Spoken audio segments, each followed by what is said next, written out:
கும்பராசி அன்பர்களே, இந்த மாத பலன்படி குடும்ப வாழ்க்கை மகிழ்ச்சியாக இருக்கும்.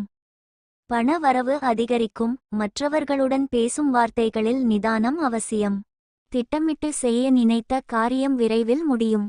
எந்த ஒரு செயலையும் முழு மனதோடு செய்தால் வெற்றி நிச்சயம்.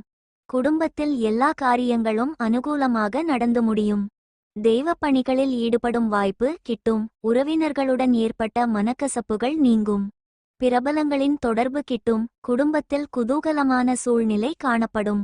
அடுத்தவர் விவகாரங்களில் தலையிட வேண்டாம். குடியிருக்கும் வீட்டை மாற்ற வேண்டிய சூழல் வரும். குடும்ப பணிகளை கவனமாக மேற்கொள்ளவும். வழக்கில் சாதகமான தீர்ப்பு வரும். கணவன் மனைவிக்கிடையே மகிழ்ச்சி கூடும். வண்டி வாகனங்களில் செல்லும் போது கவனம் தேவை. குடும்ப நபர்களின் ஒத்துழைப்பு அதிகரிக்கும். பொது காரியங்களில் ஈடுபாடு உண்டாகும். எதிலும் அவசர முடிவையும் குழப்பத்தையும் தவிர்ப்பது நல்லது. உத்தியோகத்தில் உங்கள் செல்வாக்கு உயரும். தொழில் வியாபாரம் சீரான பாதையில் செல்லும். சந்திராஷ்டமம் 28, 29, 30 ஆகிய தேதிகளில் கவனமாக இருக்கவும். புதிய முயற்சிகள் துவங்கவோ செய்யவோ வேண்டாம்.